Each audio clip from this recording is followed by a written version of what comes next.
y tal como habían adelantado las proyecciones, el valor de la canasta básica de alimentos registró una caída de 0,5% y desde el gobierno estiman que podría seguir bajando. Vamos a conversar sobre este tema con el ministro de Desarrollo Social, Giorgio Jackson. ¿Cómo está, ministro? Buenos días.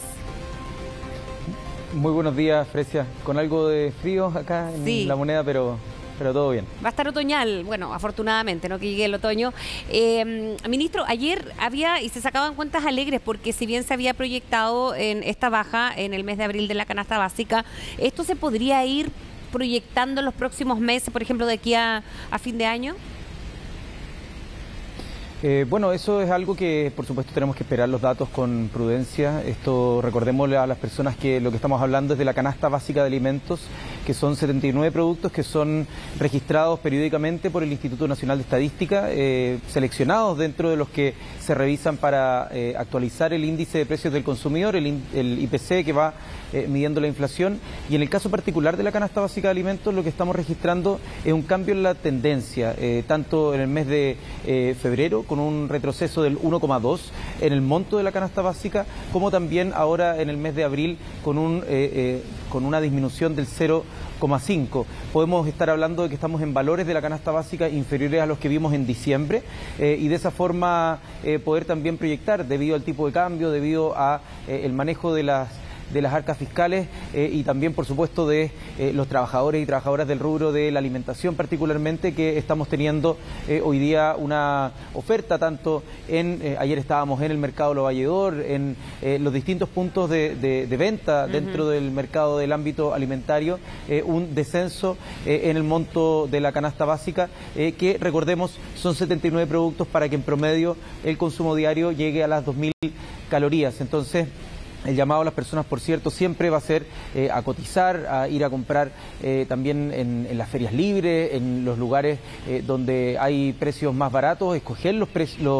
productos de temporada. Nos decían ayer también algunos de los locatarios que son muchas las diferencias respecto a la fruta de temporada, por ejemplo el plátano, que ha bajado de manera muy significativa, la manzana, y que de esa forma también, por ejemplo, para las colaciones de los niños, para poder también ir preparando el ámbito de la alimentación, escoger aquellos productos que sean nutritivos por un lado, pero que al mismo tiempo también puedan estar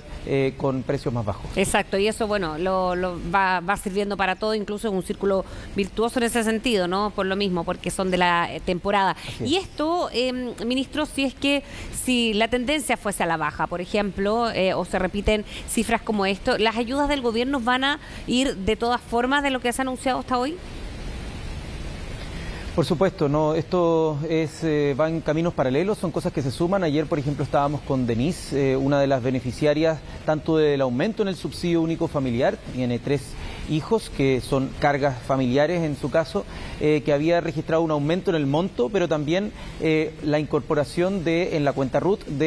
el bolsillo familiar electrónico, y ella mencionaba cómo ya lo estaba utilizando y por lo tanto eso se mantiene hasta diciembre. En el proyecto de ley del gobierno para aumentar el salario mínimo a los 500.000 pesos también hay una extensión del beneficio del bolsillo familiar electrónico hasta el mes de abril. Por lo tanto, nosotros nos mantenemos absolutamente comprometidos para que en su momento quizás todas estas ayudas fueron más para contener las alzas. Hoy día, con esa proyección en manera de mantener estos beneficios, también es para quizás aumentar la capacidad de acceso a bienes y servicios. Por supuesto, estamos hablando de que nos encantaría que las ayudas fueran más grandes, que los precios bajaran más rápido, pero obviamente, por un lado, los precios no los fijamos, sino que tratamos de generar las condiciones para que los precios puedan ir en retroceso, puedan normalizarse a los valores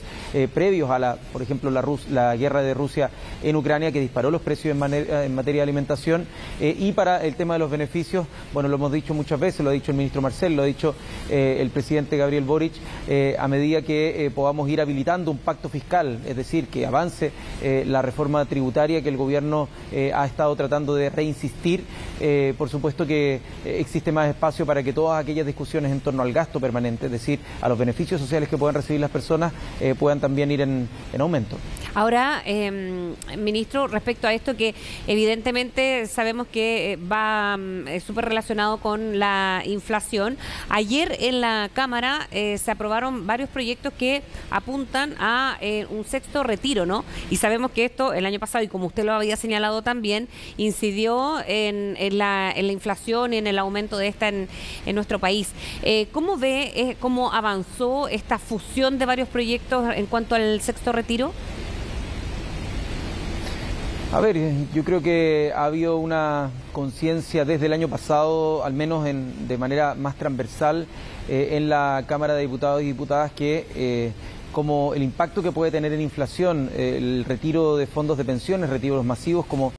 muchos de ellos se han planteado, lo que puede generar es también que las personas a las que más queremos ayudar hoy día puedan tener un retroceso en el acceso a los bienes de servicios y consumo, y por lo tanto nosotros lo que hemos mantenido desde el año pasado también, ahora nuevamente, es que creemos que la manera para ayudar a las familias es con aportes permanentes, no por una sola vez, sino aportes que puedan ir creciendo de manera permanente. Por eso el aumento histórico del salario mínimo el año pasado, con el aumento real más grande de los últimos 23 años, y también este año se suma un aumento considerable en el salario mínimo, con los beneficios que se están planteando también de forma permanente, como el aumento en el subsidio único familiar, pero también de manera extraordinaria, como la duplicación del bono marzo, el bono de aporte familiar permanente, o también lo que se hizo en el invierno pasado con un segundo bono invierno que llegó a más de 7,5 millones de personas por un monto de 120.000 pesos. Por lo tanto, las ayudas del gobierno lo que buscan es que sean aportes más bien permanentes. En el proyecto de reforma al sistema de pensiones, nosotros planteamos aumentar las pensiones en su piso a 250.000 pesos como pensión garantizada universal, luego incorporar y mejorar mecanismos para la administración del 10% que es de capitalización individual, pero también el 6% como seguro social que sea pagado por los empleadores, lo que va a permitir a las personas que hoy día ya están pensionadas o próximas a pensionar que puedan tener un aumento sustantivo en sus pensiones. Permíteme detenerme medio segundo en esto, porque muchas personas mayores de 65 años, cuando yo converso con ellas en, no sé, clubes de adulto mayor o en la calle, y me dicen, no, que el 6% que se vaya a la cuenta individual. Y yo les explico que si es que el 6% se va a la cuenta individual, las personas mayores por concepto de seguro social van a recibir cero, es decir, por el 6% adicional no van a recibir ningún peso adicional. En cambio, personas, ayer me encontraba a una de ellas en Lo Valledor, que había cotizado más de 20 años. Yo le decía, bueno, su pensión solo por concepto del 6% puede subir, según la propuesta del gobierno, cerca de 3.500 pesos mensuales por cada año cotizado. Entonces, es decir, aumentar de manera vitalicia la pensión en más de 70.000 pesos si es que ese seguro social se puede consolidar. En el caso que vaya a la cuenta individual, eso se transforma absolutamente en cero pesos, porque obviamente ella ya no era una persona cotizante. Entonces, el gobierno está con un paquete de medidas que están en el Congreso, lo decía también el ministro Marcel hace pocos días, los procesos de reformas sociales, en este caso económica y social para las personas mayores, están en el Congreso presentados, ministro, y por supuesto que la paciencia de las personas también va teniendo ciertos límites, y sería bueno que pudiéramos encontrar un acuerdo para avanzar en esa materia. Entonces, ¿le preocupa al gobierno que se avance en estos proyectos? Porque ahora pasa nuevamente a la Comisión de Constitución, pero ya cuando se fusionan estos distintos proyectos de sexto retiro, ¿se va abriendo más la puerta? No necesariamente, a veces la fusión de los proyectos tiene que ver también con un tema procesal, es decir, que se tramiten de manera más rápida, pero eso no necesariamente significa que los proyectos tengan los votos. Insisto que el proyecto del gobierno para las pensiones también trae como un mecanismo, como una válvula de escape para aquellos casos que son urgencias, la posibilidad de tener un autopréstamo precisamente para que las personas en caso de emergencia, por un monto de hasta 1 millón de pesos de su fondo de pensiones, no tengan que acudir a necesariamente el mundo financiero, que muchas veces pueden tener hasta tasas máximas convencionales para ese tipo de préstamos, y por lo tanto que puedan hacer un autopréstamo en condiciones absolutamente favorables, sin que eso merme la capacidad financiera de los trabajadores y trabajadoras. Así que también tiene una válvula de escape el proyecto de reforma de pensiones del gobierno, así que esperamos que también pueda ser avanzado con la celeridad que están tomando otros proyectos también. Sí. Ahora, para terminar, ministro, no puedo dejar de preguntarle de la interpelación hoy a la ministra Carolina Toá. ¿Cómo la ve? Se va a hacer en el Congreso de la Cámara de Diputados esta tarde respecto a a materias de seguridad y lo que ha hecho el Ejecutivo. Así es. Bueno, nosotros al menos como gobierno creemos que la interpelación que está dentro de las facultades que tiene la Cámara de Diputadas y Diputados en su ámbito de fiscalización va a ser una oportunidad para que la ministra Toá pueda desplegar todo lo que ha hecho este gobierno en materia de seguridad, tanto en materia de inversión, de capacidades, de reformas que se han pasado por el Congreso Nacional, pero también como resultados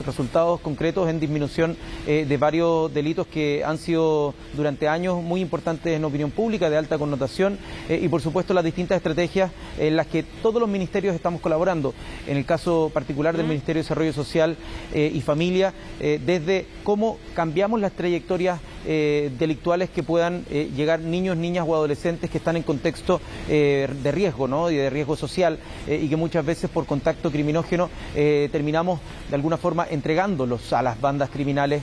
o de crimen organizado, y por lo tanto tenemos que hacer todos los esfuerzos para que esos niños, niñas y adolescentes puedan continuar con sus estudios, tener un camino de la cultura, del deporte, y yo creo que la ministra, con el trabajo que están haciendo tanto el subsecretario Monsalve, el subsecretario Cataldo en la habilitación en materia de regiones, como el subsecretario Vergara, con ese equipo de Interior van a poder expresar en voz de la ministra del Interior que lidera esa cartera todas las medidas que se han realizado a lo largo y ancho del país. Bien, ministro Giorgio Jackson, muchísimas gracias por hablar con CEN esta mañana. Muchas gracias a ustedes, que estén muy bien. Buenos días.